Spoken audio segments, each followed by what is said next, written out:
오늘 제가 이 싸움을 끝내러 왔습니다. 영화 호프, 나는 추천한다. 이 영화는 왜 이렇게 미움받는가 부터 얘기하면서 그냥 쭉쭉 얘기해 볼게요.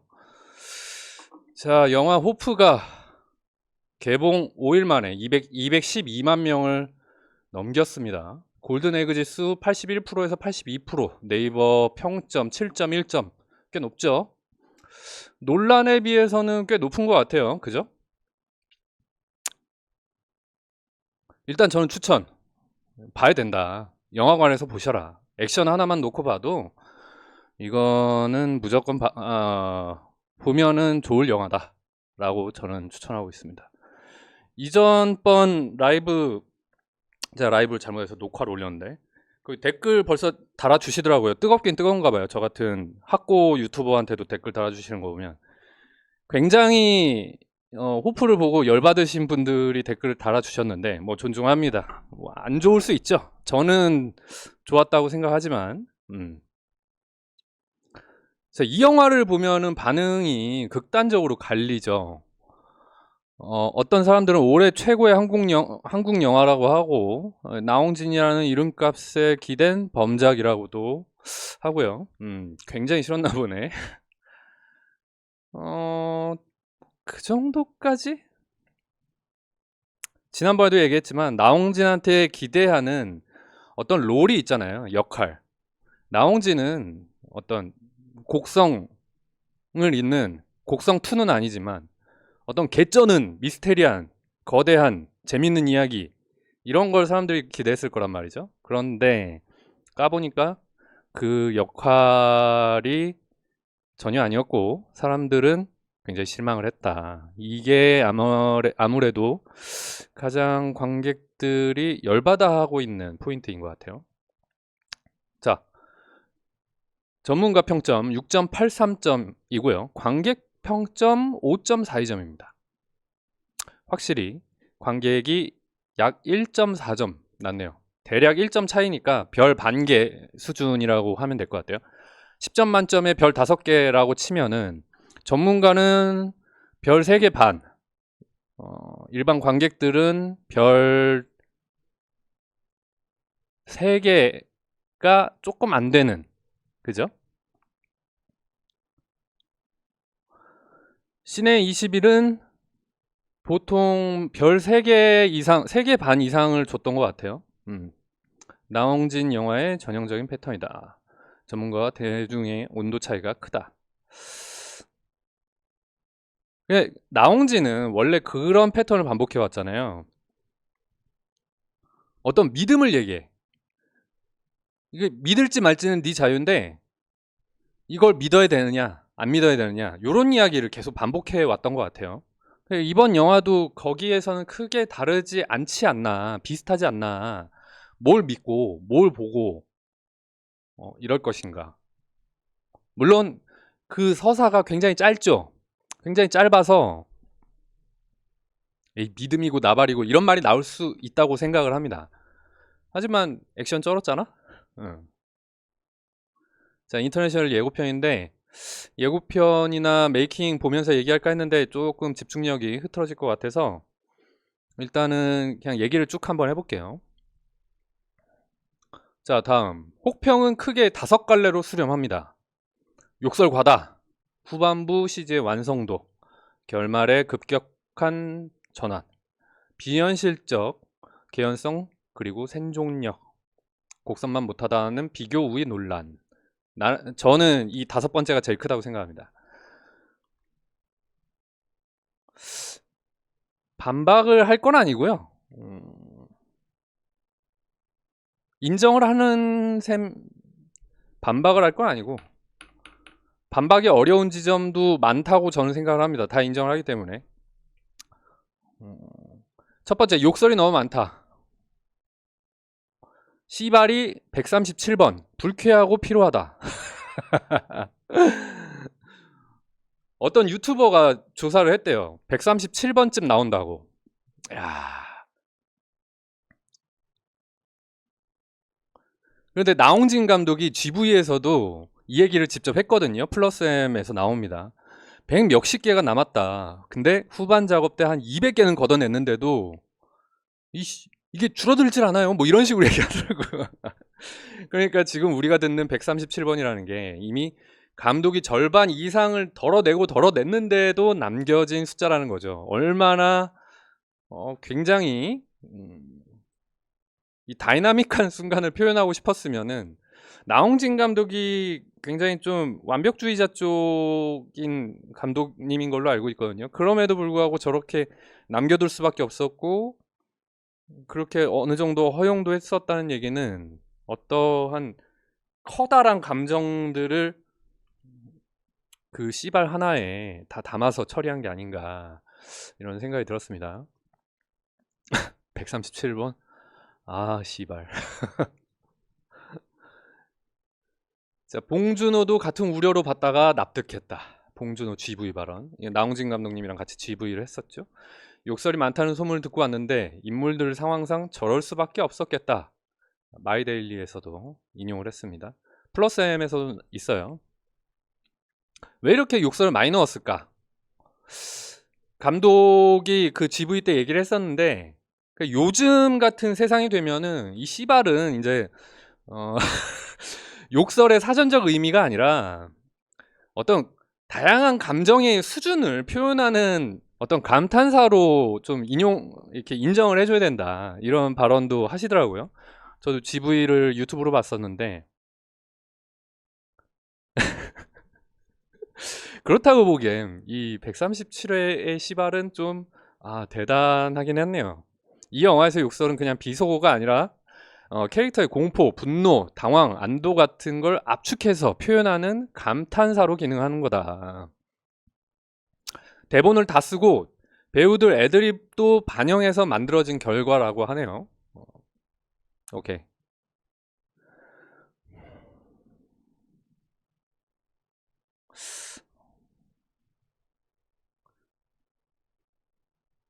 자, 인간은 욕설, 품위는 외계인. 이건 설계다. 그리고 여기서 진짜 중요한 포인트가 하나 더 있는데 이 영화에서 인간 캐릭터들은 욕설이 난무하는 존재로 그려지잖아요. 외계인들은 오히려 품위 있는 언어를 쓰고 품위까진 모르겠는데 뭐 우리가 모르는 외계어를 쓰죠. 위계와 왕족 체계, 그러니까 왕정을 뜻하는 후반부의 대화를 나누죠. 이동진 평론가가 GV에서 이 구도를 짚었는데 이 감독님이 이 불균형을 의도적으로 설계했다고 하더라고요. 관객이 영화를 보다가 후반부로 갈수록 감정적으로 누구 편에 서게 되냐? 그러면 당연히 욕설이 질려서라도 외계인 편 쪽을 들 거다. 근데 이게 어떤 설계에 가깝다보다는 설계한 거다. 굉장히 역설적으로 이렇게 되죠. 제가 주구장창 주장해온 이 영화는 외계인이 주인공이다. 그리고 이 말을 제가 해놓고 생각을 곰곰이 해봤는데 우리 봐봐요. 우리 에일리언 대 프레데터나 더 프레데터를 보면은 우리가 더 프레데터 나오기 전까지 프레데터가 도대체 무슨 말을 하는지 무슨 의도를 가지고 있는지 행동으로밖에 추측을 못했었잖아요. 그런데 더 프레데터 나오면서 거기서부터 제가 자막이 있는 걸로 아는데 제가 그거를 리뷰만 봐가지고 그 전까지 에일리언 대 프레데터, 인간 대 프레데터 보면은 프레데터는 주인공이 아니었어요. 분명히 인간이 주인공이었고 그런데 최근에 더 프레데터까지로 오면은 이제 프레데터가 주인공이 되죠. 자, 그러면 이 프레데터에서 인간이랑 같이 출연할 때 여기서 주인공이 누구냐는 거예요. 물론 여기서는 영화 제목 자체가 더 프레데터니까 프레데터가 당연히 주인공이죠. 근데 영화 호프에서는 더 인간이라고 쓰지 않았잖아. 더 외계인이라고 쓰지도 않았고 누가 주인공이 되든 될 수 있다. 프레데터처럼 저 새끼가 도대체 무슨 말을 하는 거지? 무슨 의도지? 우리가 몇십 년째 프레데터를 보면서 이해를 못했다가 최근 영화에 들어서야 프레데터도 이런 말을 하고 있고 이런 그 어떤 서사를 가지고 있고 하는 게 이해가 됐다는 거죠. 그래서 더 호프도 더 프레데터처럼 이해가 될 필요가 있다. 그거를 근데 우리가 굳이 이해를 해줘가면서 영화를 볼 필요는 없긴 해요. 이 부분은 저도 납득이 안 되긴 하더라고요. 그래서 호프에 대해서 혹평을 하시는 분들에 대해서 저는 잘못됐다라고 얘기하지는 못할 것 같습니다. 저도. 자, 설레는 이미 많다. 황해, 번지와의 전쟁, 아수라. 한국 영화에서 욕설이 리얼리즘을 구축하는 장치로 쓰인 전례는 충분히 많다. 호프만 유독 문제 삼을 이유는 약하다지만 욕이 많긴 합니다. 그리고 나홍진 감독님은 어떤 리얼리티를 굉장히 이 전 작품까지는 굉장히 많이 추구해 왔잖아요. 곡성도 어떤 무당에 대한 그런 거를 다뤘지만 상당히 리얼한 어떤 구조를 잘 끌고 간 감독이라고 저는 생각을 합니다. 욕설이 많아서 나쁜 영화다. 글쎄요, 이거는 그냥 영화잖아. 물론 보는 관객 입장에서 되게 예민하게 반응하실 분들이 계시겠죠, 당연히. 그 부분도 이해를 하지만 어쨌든 영화니까. 자, 세 번째, CG. 이 부분은 저도 할 말 많습니다. 게임 같다. 크리처가 따로 논다. 해외에서도 인디와이어 Some of the worst creature effects this side of the sci-fi channel 이라 호평했고 저 무슨 말인지 모르겠네요. 저도 영어 별로 잘하지 못합니다. 로튼 토마토 부정 리뷰는 2005년 비디오 게임 같다. 이 부분은 할 말이 없긴 해요. 근데 저도 이거는 들은 건데 헐리우드에서도 대낮의 크리처물 이런 거는 잘 안 쓴다고 해요. 왜냐면은 티가 난대 결국. 어떤 비늘 이런 번들번들 한 그 가죽 껍질 같은 생선 비닐 같은 도마뱀 피부 같은 이런 것들이 CG로는 아직도 어느 정도 한계가 좀 존재하나 보더라고요. 근데 더군다나 호프는 낮에 시작해서 낮에 끝나는 영화야. 원래 감독의 의도는 낮에 시작해서 새벽에 끝나는 거라고 했죠. 그러니까 밤씬이라든가. 그런데 뭐 여러 가지 사정에 의해서 혹은 어떤 변심에 의해서 감독님은 낮에 시작해서 낮에 끝나는 걸로 마무리를 지었는데 그게 단점이 돼버렸다. 뭐 할 수 없죠. 본인이 뿌린 씨앗이니까. 이 부분은 저도 어쩔 수 없을 것 같아요.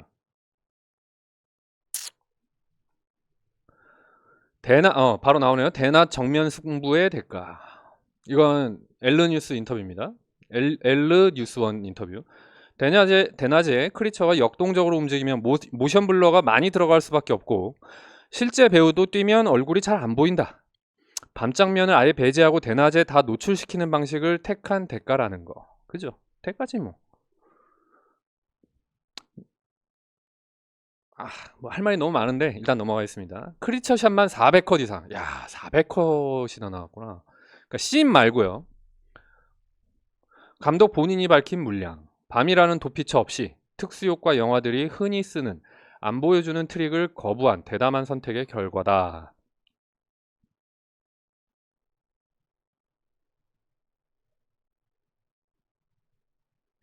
그러니까 왜 낮신을 고집하셨을까? 이게 가장 궁금하긴 해요.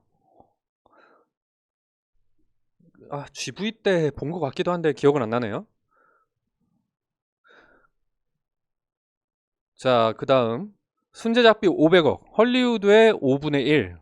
자, 그러면은 헐리우드는 2,500억을 썼다는 얘기죠. 만약에 이런 호프 수준의 400컷 이상의 외계인이 혹은 크리처가 나오는 영화를 찍는다면 5분의 1 가지고 이 정도 크리처를 만들었다. 이건 과연 칭찬받을 만한 일인가 아니면 혹평받을 만한 일인가에 대해서는 우리가 앞으로 좀 더 따져봐야겠죠. 웨스트월드 VFX가 담당. 마블 워너급 텐트폴 대비 제작비 규모가 다르다. 제작 맥락은 CG 이질감을 평가할 때 빠지기 쉬운 변수다. 그러니까 관객들은 할리우드급 CG를 기대했는데 실망했다. 이거 아닙니까? 그죠? 근데 제가 알기로 CJ에서 만들었던 스노우피어서 그 설국열차 그게 홍보비 다 포함해서 500억인가 600억이었거든요. 근데 그건 잘 나왔죠. 왜냐? 그건 크리처가 아니었으니까. 그건 그냥 설국 열차만 했고, 그리고 나름 유명한 외국인 배우들, 캡틴 아메리카나 뭐 이런 사람들 끌고 왔으니까 그쪽은 로케이션 비용이나 어떤 배우들에 대한 엑스트라도 굉장히 많았고 하니까 배우들에 대한 이런 부분에 큰 지출이 있었을 거고, 이걸 호프에 대입을 해보자면은 미술, 그 해남 마을, 제 네이버 지도로 검색해서 봤거든요. 꽤 큰 구역이에요. 일자로 된 꽤 긴 구역인데 그 인근까지 다 집을 개조해서 부셔놓고 거기 미술 세트로 다 하고 온갖 차에 뭐에, 그리고 루마니아 로케이션에, 그리고 총 나오죠. 설국열차랑 엇비슷한 제작비, 그리고 그거보다는 조금 더 들어간 제작비인데 그거에 비하면은 분명히 호프는 불리했다. 크리처가 400컷이나 들어갔기 때문에 이 3D VFX라는 게 진짜 만만치가 않습니다. 절대 만만치 않아요. 이게 3D VFX, 3D는 무조건 시간 투자 싸움이거든요. 디테일 싸움이에요. 계속 다듬고 시간과 그 전문 인력과 돈과 이거의 총집합체인데, 그러니까 게임 회사가 한번 파산을 하면 남는 게 아무것도 없어요. 왜? 전부 다 인적 투자 자원으로 움직이는 게 게임 회사이기 때문에. 근데 게임이 대부분 요즘엔 3D가 많지 않습니까? 그 3D만 남고, 그러니까 실물이 남지가 않아요. 실물은 컴퓨터만 남아. 컴퓨터 끽해봐야 한 대당 200만 원, 300만 원 하는 거고, 렌더링은 렌더팜 뭐 전문 렌더링 해주는 데다가 맡기는데, 그럼 결국 제작비는 전부 다 인건비나 이런 데만 들어간다고요. 근데 영화도 그렇죠. 3D는 게임이랑 맞닿는 지점이 많아요. 어떤 트레일러적인 그런 3D를 만들어야 되니까. 그런데 실물, 나홍진 감독은 어떤 감독이에요? 실물파 감독이잖아요. 미술과 배우들의 리얼리즘, 그리고 어떤 스토리의 그런 것들, 그리고 현장 로케이션, 이런 거에 굉장히 특화되어 있는 감독이라고 다들 생각을 할 텐데, 그걸 끝내놓고 딱 봤을 때 제작비가 과연 400컷을 소화할 만큼의 충분한 제작비가 남아 있었는지는 의문이죠. 이 정도 미술과 아무리 주조연 배우들을 최대한 적게 캐스팅을 했다 하더라도, 그리고 루마니아 로케이션에 제작비가 부족했을 수도 있다. 그런데도 THR은 크리처 디자인을 극찬했다. 더 헐리우드 리포터, 이펙트 워크 이즈 엑설런트.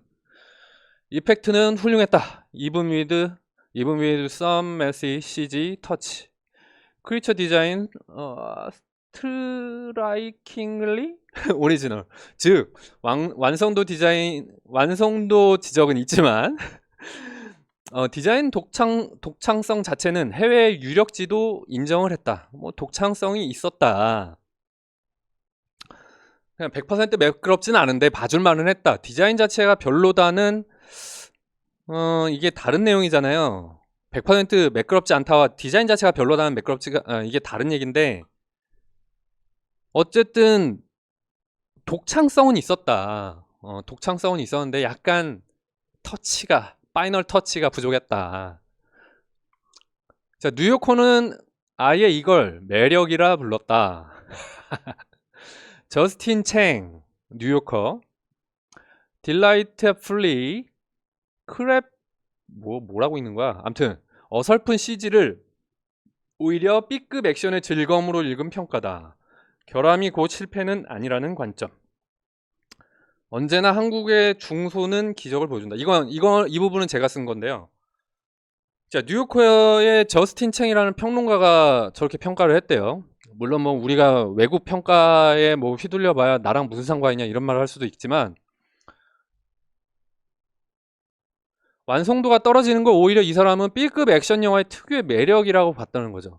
제가 마지막에 이 부분을 왜 적었냐. 한국의 거장 감독들은 미국 입장에서 봤을 때 거장은 맞는데 대부분 B급 영화를 찍는 감독이라고 아마 미국 쪽에서는 우리를 바라볼 거라고 저는 감히 예견합니다. 감독들의 능력이 좋고 한정된 자원을 쥐어짜서 굉장히 열악한 환경에서 우리 거장 감독들이 지금 여기까지 올라갔다고 저는 보거든요. 실제로 그 설국열차 때 캡틴 아메리카 그 사람이 인터뷰를 했는데 뭐라고 인터뷰를 했냐면요. 봉준호 감독님 되게 좋아했는데 자기가 어디 딴 데랑 인터뷰할 때 아시아 쪽에 그러니까 한국에서 봉준호 감독님이 제작비 400억 원짜리 되게 작은 영화를 만들고 있다는 소식을 들었다 내가. 400억이 작은 거래. 당연하지. 캡틴 아메리카랑 마블 찍고 있는 입장에서 400억짜리 작은 영화 하나 찍고 있나 보네. 이렇게 생각한다는 거지. 그런데 나는 그 캡틴 아메리카는 나는 크리스 햄스워스 이건 토르잖아. 아씨 이름 뭐였지? 기억이 안 나. 근데 봉준호를 너무 좋아해서 어떻게 시간을 만들어가지고 꼭 오디션을 한번 보고 싶다 뭐 어떻게 컨택이 돼서 오디션을 봤다는 거예요. 그래가지고 마침 시간도 있고 그래서 스노우피어서 그 설국열차에 출연을 하게 됐다라고 본인이 인터뷰를 밝힌 바 있습니다. 자 여기서의 포인트는 뭐예요? 외국에서 봤을 때 한국 영화 감독들은 되게 거장들이 많은데 다들 B급 영화 혹은 작은 영화만 찍고 있다는 거예요. B급 영화는 아니죠.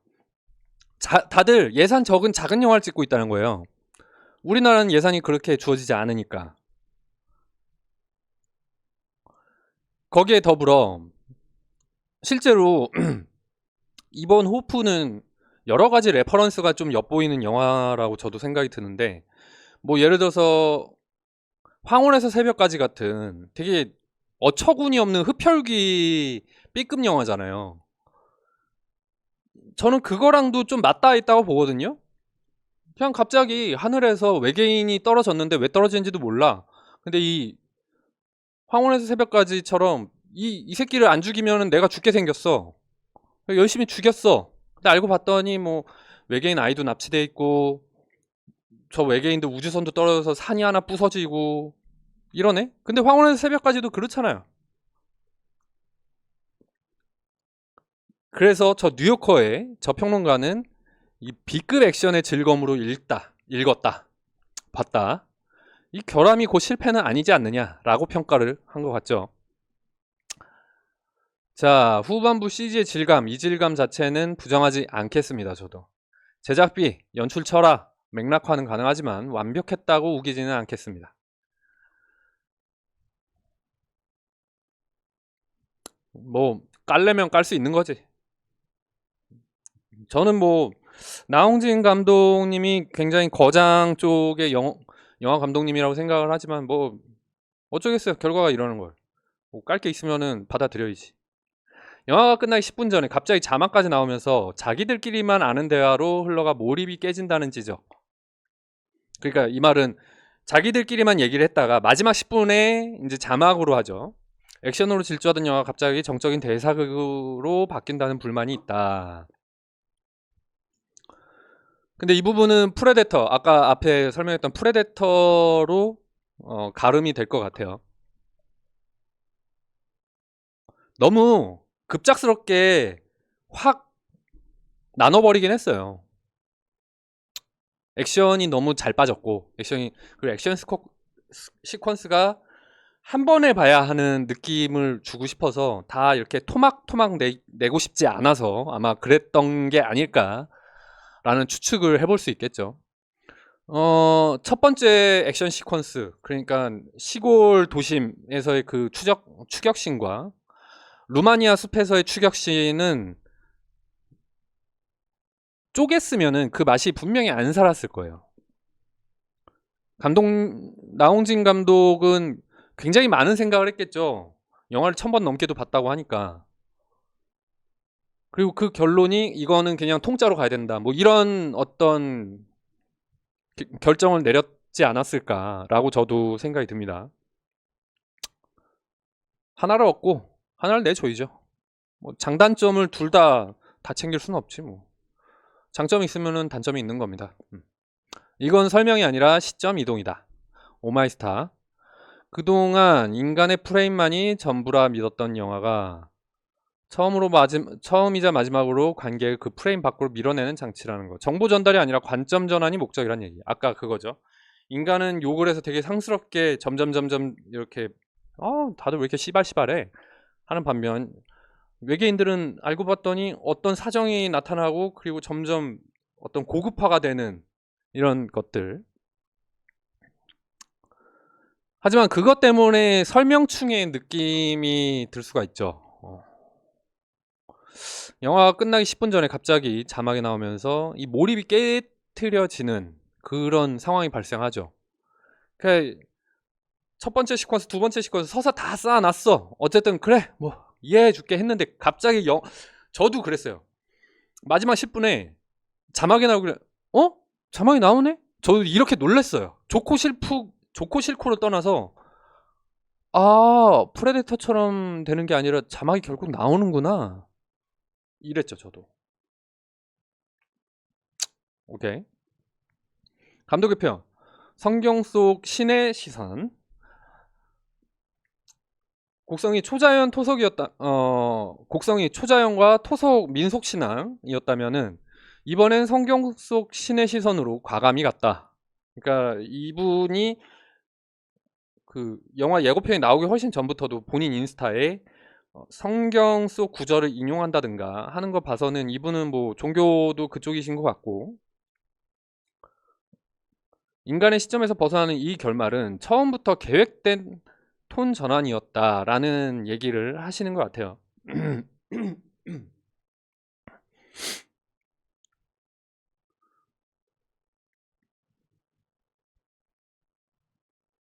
뭐 이 부분은 딱히 뭐 어떻게 죄송합니다. 이 부분은 딱히 뭐 얘기할 부분은 없는 것 같아요. 봉준호 더 거대한 스토리를 짜놨을 것 같다라고 GV에서 얘기했죠. 외계인 이야기가 시작될 것 같은 시점에서 영화가 끝났다. 이건 미완성이 아니라 1편이 의도적으로 여기서 끊긴 거 아니냐. 그리고 나홍진 감독님과 인터뷰를 합니다. 그래서 나홍진 감독님은 이렇게 얘기를 했죠. 시나리오는 다 써놨습니다만 2편과 3편의 제작은 제가 아니라 관객분들한테 달려있는 것 같습니다. 이렇게 얘기를 했죠. 저는 개인적으로 2편이 나오기를 바라는 사람 중에 하나입니다. 이렇게 끝내기에는 이렇게 첩첩이 쌓인 오해를 풀지 않고서는 너무 억울할 것 같아. 감독님 본인도 그렇고 나름 응원하는 제 입장에서도 너무 억울해. 2는 나와야 돼. 다행스럽게도 개봉 딱 1주차죠. 어제 기준 화요일 어제 기준으로 딱 7일차 만에 230 몇만이 됐어요. 흥행 수익도 250억 가까이 된 걸로 제가 봤던 기억이 나거든요. 감독 에필로그일 뿐 완결성은 있다. 코리아 헤럴드 인터뷰입니다. 엔딩만으로도 완결성이 있다. 이야기 자체는 비극으로 끝난다. 끝났죠? 우주선이 완전 초박살이 났으니까. 속편을 위한 미끼가 아니라 1편 자체가 닫힌 구조라는 감독의 직접적인 해명이 있었다. 근데 이 부분은 저도 비판을 할 수밖에 없는 게 그 완결성이 막판 10분에 너무 급하게 그거 되느라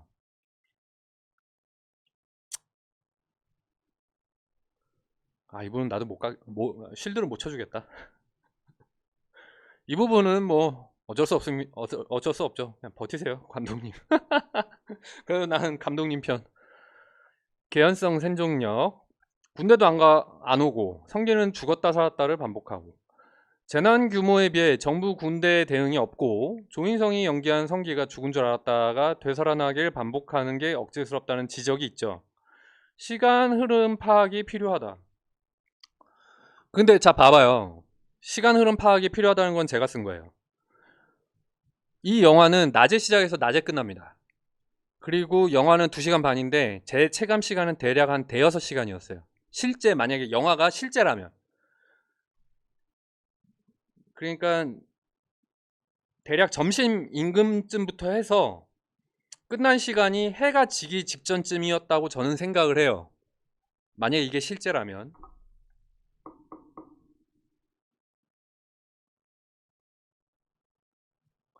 이렇게 놓고 봤을 때 군대 1970, 80년대 느낌이잖아요. 군대 헬기 타고 와야 돼. 근데 어떤 실물 증거도 없어. 7, 80년대가 어떤 시대입니까, 여러분? 그때 안기부 있고 시국이 그런 시국이 아니에요. 여기 괴물 떴어요, 외계인 왔어요 하면은 군대가 바로 옵니까? 미친 새끼 이러지. 성기가 죽었다 살아났다 반복하는 거는 저도 이건 실드가 안 되더라고요. 외계인의 혼혈 자식 아니냐. 어? 이런 얘기 있는데 진짜 그런 거 아니야? 이래서 2가 나와야 된다는 거예요. 저는 2에 적극적으로 찬성하는 사람으로서 2에서 왜 성기가 안 죽었는지 반드시 밝혀져야 된다고 생각을 합니다. 자, 산불 차출, 통신 두절, 고립은 설정값이다. 당연하죠. 아니, 아까도 얘기했지만 군대가 왜 안 오겠어요? 미친 새끼 아니야? 야, 너 지금 당연히 이런 반응이 있었을 거고, 산불 나서 동네에는 대부분 노인들이 다 죽어 있었죠. 젊은 사람들은 다 밖으로 빠져나갔고. 심지어 봐봐, 영화 중간 영화 초반에 추격신 하는데 할아버지들은 포터에서 이렇게 매달려 가지고 총 쏘고, 할머니들이 뒤에서 M16 탄환집에 총알 계속 이렇게 껴놓고 있잖아요. 이거 다 어디서 났냐고 황정민이 막 따지는데, 야 닥치고 감자나 먹어 이러면 감자 먹여주고. 아, 나 그 부분 생각하면 진짜 너무 웃겼는데, 저는 오히려 그런 부분들이 굉장히 리얼하게 느껴졌어요. 약간 그 할아버지 할머니들은 만약에 7, 80년대라 치면은 6.25를 겪은 세대일 거 아니에요. 그러니까 실제 영화에서도 언급하지 않았나? 그 할아버지 할머니들이 아니, 전쟁도 안 해본 것들이 뭐 어쩌고 저쩌고, 니 뭐 전쟁도 안 겪어봤으면서 총은 쏴봤어, 뭐 이런 대사가 있었거든요, 제가 기억하기로. 그러면서 총을 막 쏘는데 실제로 맞히기도 많이 맞췄던 기억이 나거든요. 되게 리얼하잖아요. 이 할아버지 할머니들은 전쟁을 겪어봤어. 저게 괴물인지 뭔지는 모르겠는데 어쨌든 잡아야 되는 건 알겠어. 그러니까 총이랑 탄알집이랑 다 챙겨가지고 포터에 다 때려 넣은 다음에 저 새끼를 쏠려면은 쫓아다니면서 해야 되는데, 할아버지 할머니들이 뭐 황정민처럼 달려가면서 쏠 거야? 포터에다가 매달려가지고 이렇게 쏘는 거지, 그죠? 하지만 이제 그분들도 결국 그 괴물들에 의해서 죽은 장면이 나왔죠. 저는 이 부분이 굉장히 리얼하다고 생각했어요. 표현이 굉장히 잘 만들지 않았나? 그런 어떤 여러 가지, 그거 외에도 여러 가지 고립된 설정들이 영화 중간에 나오죠. 근데 저는 그 부분이 억지스럽다고 생각하진 않았어요. 그럴 수 있지. 인생은 모르는 거야. 맥락, 제가 지난번에도 얘기했지만 우리 실제 인생은 맥락 없이 이루어집니다. 그 맥락을 나중에야 알 수 있어요. 그래서 영화 중반 가서야 이 사건이 왜 일어났는지 은문석 씨 캐릭터를 통해서 황정민이 막 열이 받아가지고 너희 개새끼야, 네가 이 새끼를 왜 쏴 죽여가지고 이 사단이 벌어지게, 이런 식으로 나중에 알게 되죠. 그래서 황정민이 우리 인생이다, 1인칭의 인생이다 라고 봤을 때 도대체 외계인이 첫 번째 추격신에서 외계인이 왜 우는 것 같은 느낌이 들지, 이런 기분이 들고, 은문석 이 새끼 때문에 이렇게 됐구나라는 것도 나중에 알았고, 아 그렇다는 거는 이걸 이제 어떻게 해야 되지? 부터 해서 되게 현실 감각이 뛰어난 표현이었다라고 저는 생각이 듭니다. 그 감독의 선택. 요즘은 다 터져서 상황 설명이 귀찮아진다. 그렇죠. 스마트폰 인터넷 시대에는 고립을 설명하기가 번거로워졌다. 맞습니다. 1980년대를 택했다. 그래서 시대 배경 선택 자체가 이 개연성 문제를 피하기 위한 장치였다. 저도 그래서 이 부분이 설득력이 있었다고 봐요. 영화 예고편만 나왔을 때 도대체 왜 1970년대 80년대 느낌이지? 스텔라가 나오고, 그 심지어는 총 칼빈도 나와요. 저 칼빈 쏴봤거든요, 예비군에서. 한 번인가 2번 쏴본 적 있어요, 예비군 가서. 칼빈 쏘면은, 칼빈 들어오면은 생각보다 묵직하고요, 생각보다 쏘기 되게 편해요. 일반 총은 약간 이런 식으로 잡잖아요. 여기 손잡이 부분이. 칼비는 이렇게 잡아야 되거든요. 그래서 엎드려서 쏠 때 되게 편해요. 물론 조준 부분은 되게 이렇게 조준 가늠자 볼 때는 되게 불편한데 이렇게 손잡이 부분 이렇게 볼 때는 되게 편하거든요. 나름 저는 현실성이 있다고 봅니다. 6.25가 지나고 그리고 제가 마지막 그 예비군 가서 칼빈을 쏴봤던 게 언제였더라? 2010 몇 년쯤이었던 것 같은데 2010년 초반쯤이었던 것 같은데 그때도 칼빈이 있었어요. 아니다 2010년 전이었나? 아무튼 저는 칼빈 쏴봤습니다. 굉장히 뭔가 감격하고 쏴봤죠. 와 내가 6.25 이거 6.25 총이잖아. 내가 6.25 총을 쏴보네 이러면서 되게 감격스럽게 총을 쏴봤던 기억이 나요. 자 성기 조인성 인간의 가오다. 감독 인터뷰. 성기 캐릭터는 인간이라는 종의 악착 같은 생존력을 극대화한 존재로 설계됐다. 뭐 감독 입장에선 당연히 그렇게 설명할 수밖에 없겠죠.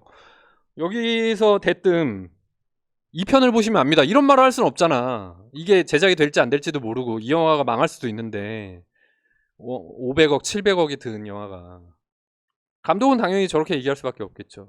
반복되는 생존은 버그가 아니라 캐릭터의 정체성 그 자체다. 어떠한 그러니까 이거죠. 감독은 굉장히 스펙타클한 액션을 보여주고 싶었어. 그런데 막상 외계인을 설정해 놓고 보니까 인간은 생각보다 그런 스펙타클함을 보여주기가 힘들거든요. 그래서 추격신을 찍었어. 그래서 괴물이 인간을 막 잡아 흔들어 인간을 찍고 막 부셔버리고 던져버리고 하는 거를 외계인 설정상 할 수가 있어. 막 키가 3m고 뛰기도 겁나 빨리 뛰고 막 변신도 해. 근데 이걸 받아주는 인간이 리얼하게 따져보니까 너무 약한 거야. 그죠? 그럼 여기서 모든 인간을 다 캡틴 아메리카처럼 만들 수는 없잖아요. 그럼 어떻게 되지? 누구 하나를 붙잡아서 한 반 죽여놔야 되겠다. 나머지들은 차를 타고 어떻게든 도망치게 하든 뭘 하든 그 역할에 조인성이 걸린 게 아닐까라고 저는 추측을 해봅니다.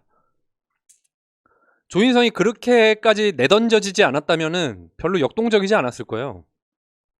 계속 추격만 할 수는 없잖아. 누구 하나는 얻어 터지면서 죽는 듯한 그런 느낌을 줘야죠. 비극을 좀 보여줘야지. 인간이 인간이 이렇게도 약한 존재다라는 거를 보여줘야죠. 그러기 위한 선택이 아니었을까라고 저는 추측을 하는 바입니다. 액션의 상당수는 CG가 아니라 실현이다, 실제다.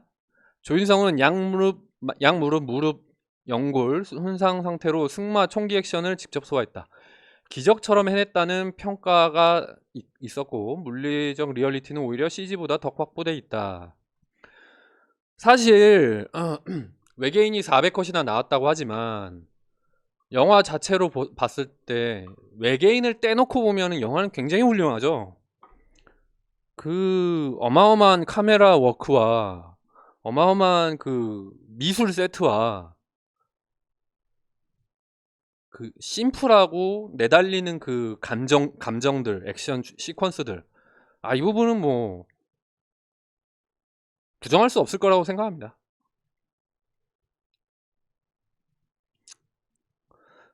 감히 예상해 보건데 영화제에서 미술상이랑 촬영상은 무조건 받지 않을까. 곡성만 못하다. 당연히 못하죠. 이건 다른 장르인데. 곡성 줄기가 있는데 호프는 없다. 이것도 앞서 얘기했던 것처럼 관객들은 나홍진한테 이런 걸 바라지 않았습니다.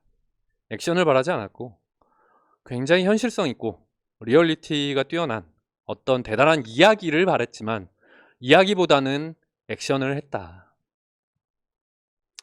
정성일 이 영화를 경멸한다. 곡성 개봉 당시 2016년 정성일 평론가는 곡성은 조금도 훌륭하지 않다며 경멸한다고까지 썼다고 해요. 김영진, 정한석도 부정적이었다. 지금 걸작 취급받는 그 영화도 당시엔 극심한 혹평을 받았다. 곡성처럼 되길 바랍니다. 저는 뒤늦게라도 이 영화를 너무 무시했다. 이런 말이 나오길 저는 원하고 있습니다. 뭐 하지만 욕하는 사람들 입장도 저는 이해를 합니다. 곡성이 프랑스에서 극찬받은 8개월 뒤 카이의 뒤 시네마 편집장 뱅상 말로사는 당시 글을 쓰지 않는 것은 내 실수였다고 인터뷰에서 고백했다. 시네21 재평가는 시간이 필요했다.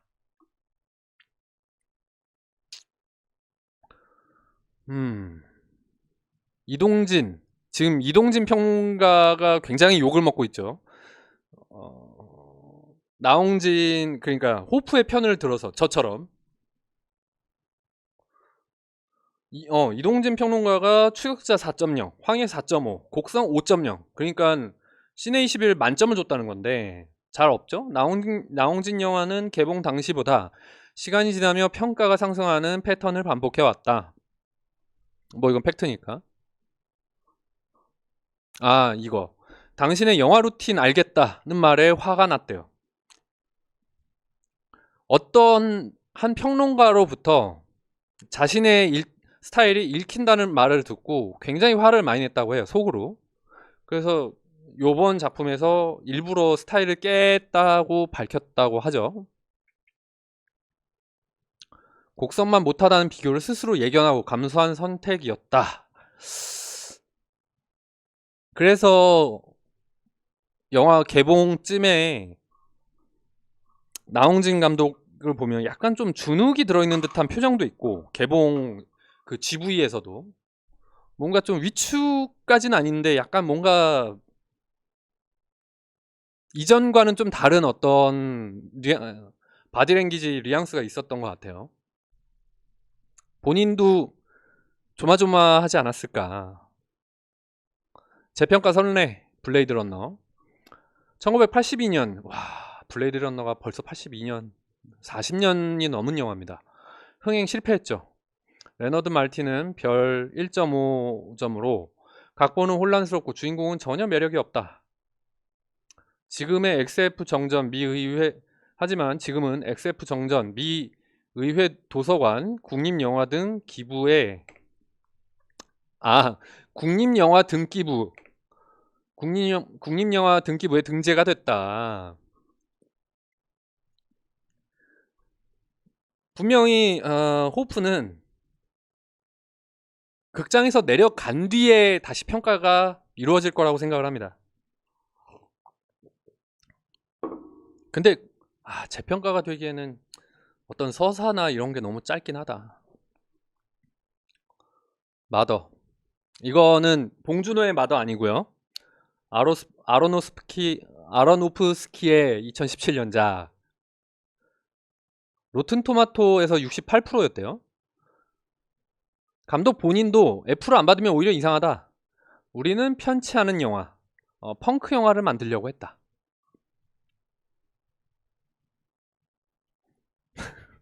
감독이 아예 인정을 했죠. 그리고 지금도 좀 전에 위에서도 얘기했지만 나홍진 감독은 인정을 했죠. 내 스타일이 아니다. 재평가 선례, 지구를 지켜라. 그러니까 일단 내 스타일이 아니다라는 부분이 특히 이제 어느 부분에서 나타났냐라고 따져본다면은 저는 성애 정호연 배우의 역할은 끝내주는 액션과 그거 같아요. 끝내주는 액션과 이 영화에 군데군데 환기를 시켜주는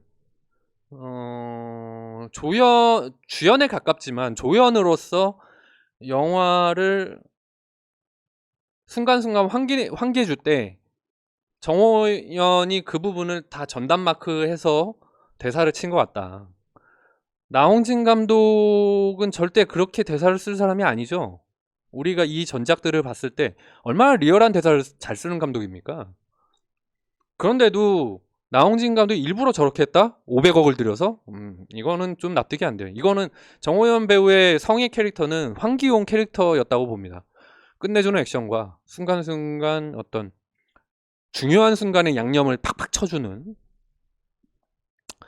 지구를 지켜라. 2003년작이고 7만 명대. 이거는 정말 마케팅을 잘못한 영화로 유명하죠.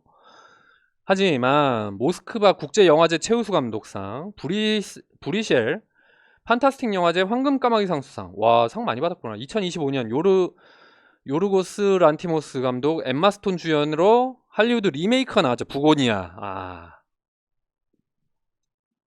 무려 22년 만에 리메이크가 나올 정도니까.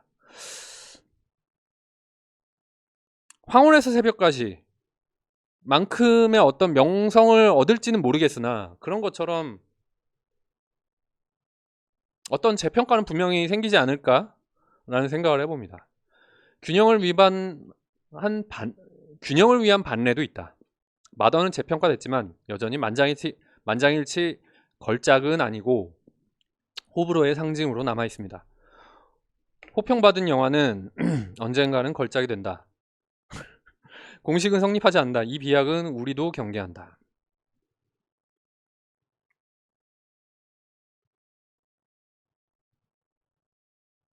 아무튼 지나봐야 된다. 여성 관객이 남성보다 평점이 높다. 의외네요. 네이버 평점 여성 8.4점, 남성 6.19점. 남성들이 되게 배신감을 크게 느꼈구나. 남성 우세. 황해는 남성 70%, 남성 평점이 높대요. 전작과 정반대 패턴이다. 나홍진표는 남성 취향이라는 통념이 이번 작품에서 뒤집혔다.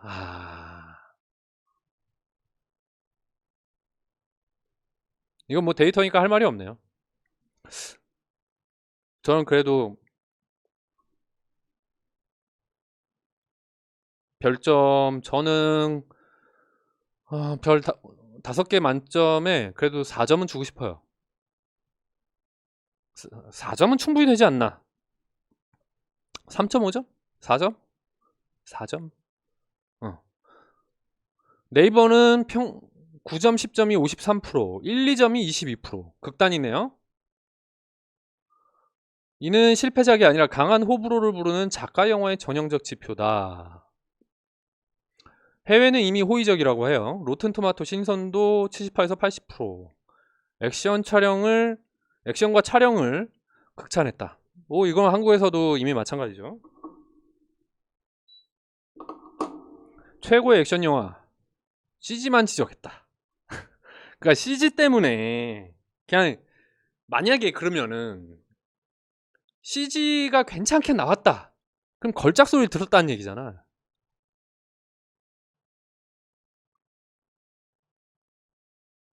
한국에서도 만약에 이 크리처의 어떤 이질적인 느낌이 덜했다. 이 정도로 욕을 분명히 먹진 않았을 것 같네요. 서사가 부족했다 한들. 국내 저평점과 해외 반응 사이의 괴리가 크고요. 시내 20일 6명 중 4명은 7점 이상을 줬다. 이유빈 8점, 오진우 8점, 김소미 7점, 유선아 7점, 박평식 6점. 야, 박평식 6점이면은 별 3개. 이용철 5점. 최저점을 준 이용철조차 긴 하루라는 20자평 정도였지 전면 부정은 아니었다. 다양성 속에서도 다수는 호의적이었다. 우리가 인정하는 것들. 후반부 CG의 이질감, 액션 시퀀스의 반복성, 사운드 믹싱 대사의 전달력의 아쉬움, 156분이 주는 체감 피로. 이 4가지는 옹호 논리로 완전히 방어하기가 어렵다. 이건 저도 동감합니다. 이동진조차 대중 영화로서는 단점이 될 수 있다라고 인정을 했다고 해요. 저도 동감합니다. 곡성 이상으로 호불호가 갈릴 것이다. 나무위키 평가 문서조차 호평, 비판, 양측이 한국 해외 영화에서 쉽게 찾기 어려운 독특한 형식이라는데 동의합니다. 상업과 예술의 문법 어느 쪽으로도 완전히 설명되지 않은 영화라는 뜻입니다.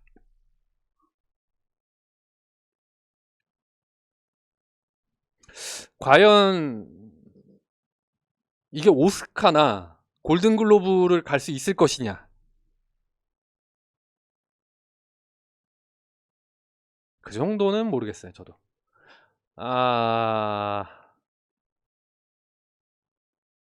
굉장히 복합적인 영화니까 어떤 국내 말고요.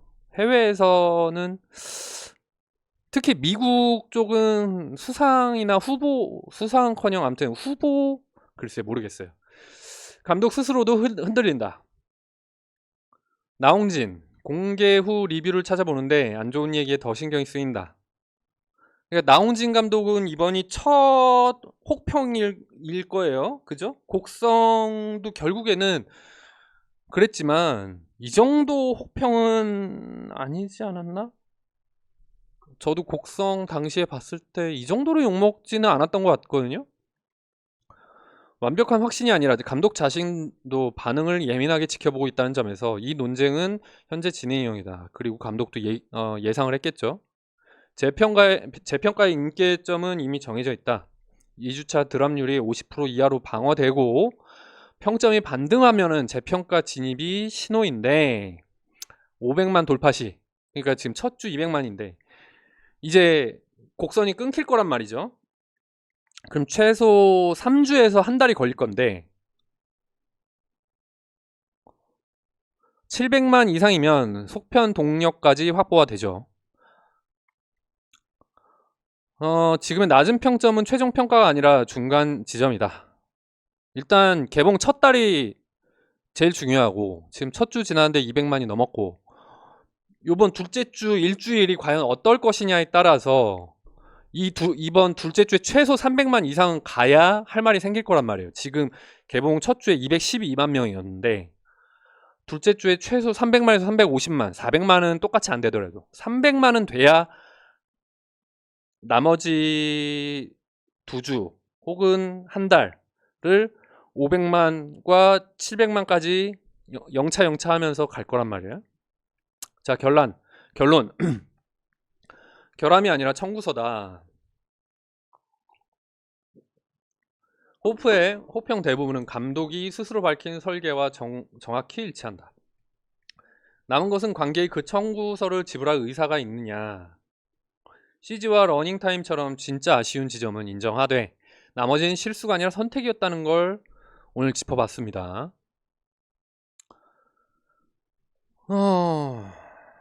어쨌든 악플도 풀이다. 악플은 안 좋은 거지만 그래도 댓글이 달린다는 게 중요하긴 해요. 선플과 악플이 업체가 뒤치락하면서 논란을 일궈내는 게 오히려 지금 입장에서는 다행일 수 있어요. 지구를 지켜라처럼 그 당시에는 아마 PC통신 시절이라 이런 갑론을박이 잘 없었을 텐데 아예 무풀이 돼버리는 것보다는 차라리 악플을 받을 수 있는 게 낫죠. 그리고 해외에도 이미 선판매는 이루어졌다고 해요. 근데 지금 집계는 국내 집계만 돼 있는 상태고요. 장점과 단점이 너무 극단적으로 공존해 있고 그리고 이 영화 자체의 어떤 미술이나 설정도 보면은 7, 80년대를 타겟하고 있지만은 어떤 이질적인 것들이 생각보다 많이 있습니다. 하나하나 다 찝어내기에는 영화를 재관람을 몇 번을 해봐야지 이 부분을 다 찝어낼 수 있을 것 같거든요. 예를 들어서 루마니아에서 AK 쓰는 거는 말이 안 된다고 해요. 그 시대 1970년대 80년대 상이라면은 AK가 등장할 수가 없대요. 이 부분은 그 GV 질문 때 그 밀리터리 잡지 기자가 지적을 한 부분이더라고요. 근데 루마니아에서 왜 AK를 쓸 수밖에 없었냐면은 AK만 연사를 갈길 수 있고 루마니아에서 나머지는 단발로만 써야 된다라는 그 어떤 이렇게 허들이 생겼었대요. 그래서 조인성 씨랑 나홍진 씨가 이렇게 얘기를 나눴다고 하죠. 현재 상황이 이렇다. AK를 쓸래요? 아니면은 그냥 단발총 쏠래요? 이렇게 얘기를 나눴다고 해요. 근데 조인성 캐릭터가 굉장히 중요한 캐릭터였고 그냥 시원하게 AK 쓰시죠 해서 AK를 쐈다고 하죠. 자, 호평 지점은 외계인 등장 전 서스펜스, 납배경, 역대급, 추격신, 미술 1970년대 한국 시골, 특히 이제 DMZ 쪽에 걸쳐 있는 그 어촌 재현도가 이질감을 절묘하게 잘 섞었죠. 제가 유일하게 미술에서 지적하고 싶었던 거는 컷이 장면이 계속 바뀌는데도 계속 어딘가 불타고 있어. 그리고 까만 연기가 계속 올라와. 왜 그렇게 해놨는지는 알겠어요. 일종의 스릴러적이고 황정민이 조심조심 추격해 나가잖아요. 초반 1시간 동안. 근데 어떤 그런 불타고 있는 부분과 연기가 이렇게 모락모락 피어나지 않으면은 영화가 이게 지금 멈춤 화면인지 흘러가고 있는 화면인지에 대한 시간 표현이 안 돼요. 그래서 매 컷마다 잘 보시면은 모닥불 피우듯이 이렇게 자그마한 불이 계속 이렇게 불타고 있어요. 그리고 까만 연기가 계속 나오고 있어. 컷을 바꿔도 그래. 이 부분이 저는 유일하게 걸렸어요. 미술에서. 근데 어쩔 수가 없었다. 사람들은 다 죽어있고 미술에서도 움직이는 사물들이 잘 없어요. 동물 몇 개, 닭이랑 소 이런 것만 있고 이게 강아지 같은 거 하나도 안 나와요. 통제가 안 되니까. 그러니까 되게 정적이고 멈춰있는 듯한 느낌을 피하기 위해서 자꾸 그 불태우는 장면이 너무 많이 쓰였다. 그리고 촬영, 로우 앵글의 반복, 에너지 응축감, 뭐 인물 표정 등은 어둠 처리를 좀 했는데 뭐 이 부분도 뭐 오케이. 그리고 굉장히 성적인 묘사를 많이 했다라는 썰도 있죠. 그리고 웨스턴 감성, 사실 저는 웨스턴 쪽 영화를 별로 안 좋아해서 웨스턴 쪽은 잘 모르긴 합니다만 뭔가 어떤 단발총, 장총이지만 웨스턴스러운 어떤 그런 액션을 말하는 것 같죠.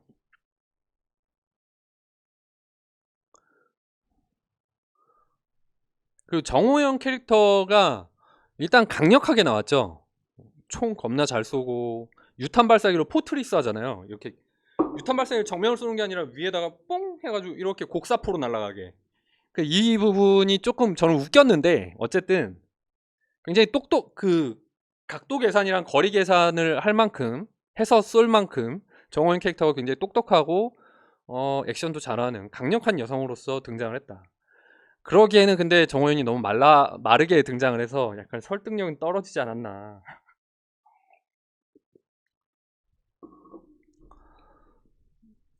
혹평 지점은 대부분 크리처인 것 같아요. 디자인도 너무 다양한 디자인이었다.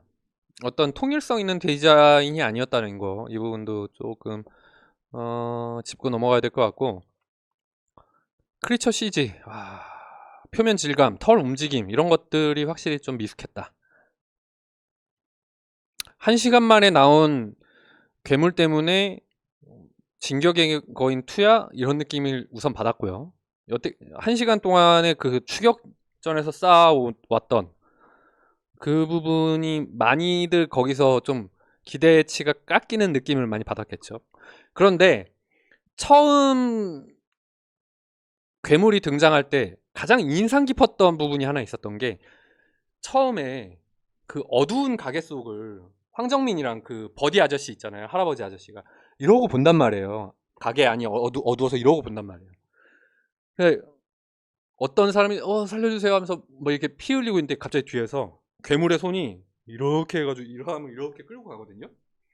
그 손처리와 순간적인 어떤 호흡이 굉장히 멋있었어요. 오! 극장에 있는 모든 사람들이 오! 다 이랬어.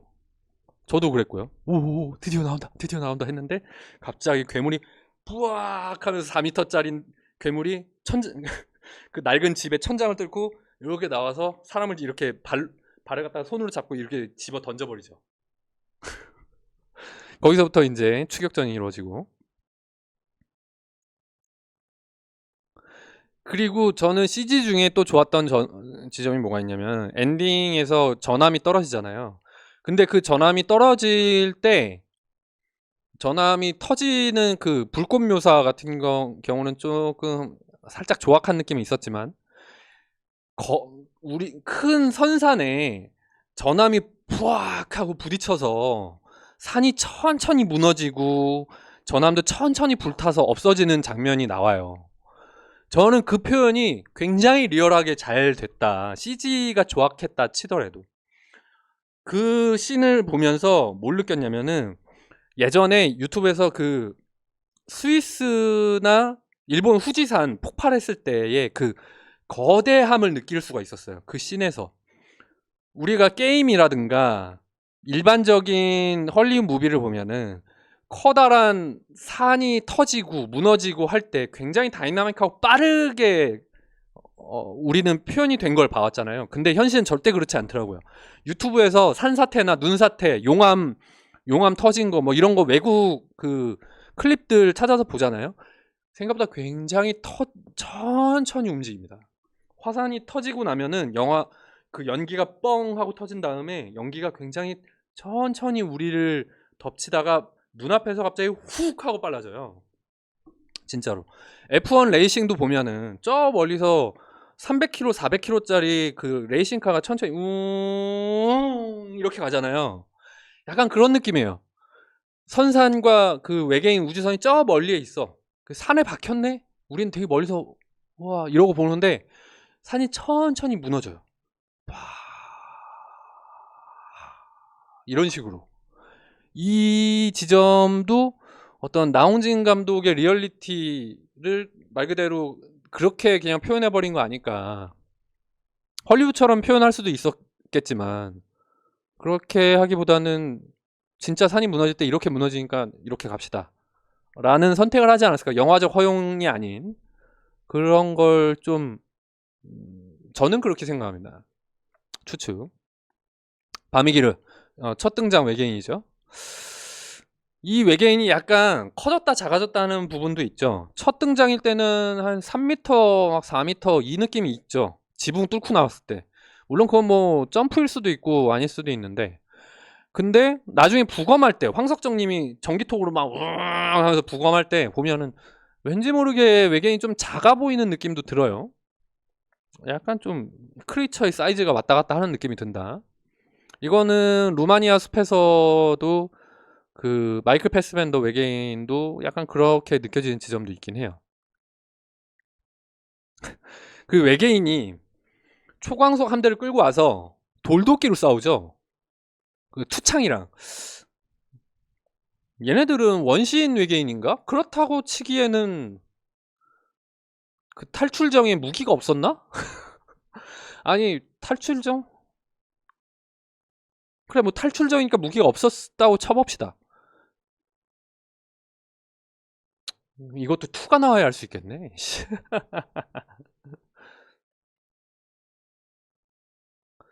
자, 메타포. 여러 가지 메타포들이 있죠. 믿음의 문제. 일관된 화두죠. 나홍진 감독은 이 영화를 주구장창 믿음에 관한 이야기에 대해서 많이 얘기합니다. 믿을 것이냐, 말 것이냐. 그 종교적 코드. 성경에 대한 묘사들이 항상 많죠. 특히 히브리서 인용을 했다고 해요, 요번에. 그리고 어떤 성적인 메타포도 많고, 성애, 이런 사람들. 뭐, 나홍진 감독 특유의 어떤 이런 묘사인 것 같은데, 먹는 장면. 나홍진 감독은 먹방을 항상 중요하게 여기더라고요. 황해에서 그 김 먹는 거랑, 요번에도 그 황정민이랑 조인성 씨가 먹방을 하지만 황해처럼 맛깔스럽게 하진 않습니다. 아, 조인성 씨가 김밥 중간에 먹는데 그거는 되게 꿀맛처럼 표현을 하긴 해요. 근데 어떤 하정우 씨 같은 그런 느낌은 아니었어요.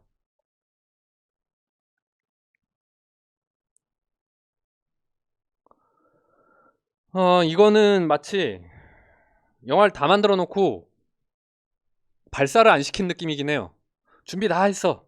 자, 이제 출발! 했는데 끝난 거야, 영화가. 제가 거듭 얘기했지만은 700억짜리 인트로였고 거대한 이야기의 시작이었을 뿐이다. 시작도 안 했다. 인트로다. 자, 결론입니다. 오락영화로서의 재미는 확실합니다. 저는 이 부분에 있어서 이견이 없다고 생각해요. 반드시 봐야 된다. 그게 또 막상 싫다는데 극장 가서 보세요. 이렇게 말하기도 애매하긴 하다. OTT 나오면 보세요. 근데 웬만하면은 한 번쯤 도와줄 만한 사이즈는 아니지 않나, 되진 않나. 극장 가서 보면은 메가박스 입장에서도 지금 좋다고 하고. 아, 만약에 CG가 거슬리신다면 일반관에서 보세요. 4DX나 돌비 스테레오 사운드가 나오는 일반관에서 보시면은 좋으실 겁니다. CG는 작게 보면 티가 안 나거든요. 저는 아이맥스로 봤는데 거대한 화면이니까 이 거대한 크리처의 그 미숙한 디테일들이 너무 거대하게 잘 보이더라고요. 일반관에서 봐도 충분하다. 근데 4DX로 보면 진짜 재밌을 것 같긴 해요. 액션 시퀀스만 거의 2시간 가까이 좀 안 되니까 계속 의자가 흔들릴 거란 말이에요. 진짜 롤러코스터 타는 느낌이 들지 않을까, 이런 생각을 해봅니다. 어쨌든 본인의 스타일을 깨면서까지 굉장히 과감한 시도를 했다. 이 부분은 높이 살만하지 않을까라는 생각이 합니다. 과연 700만이 될지 어떨지는 모르겠습니다. 재관람을 저도 한 번은 더 하고 싶은데 재관람을 해야 되겠네요. 여러분들도 뭐 좀 보시면은 어떨까, 저는 추천은 드리겠습니다. 저는 그럼 다음 시간에 또 오겠습니다. 감사합니다.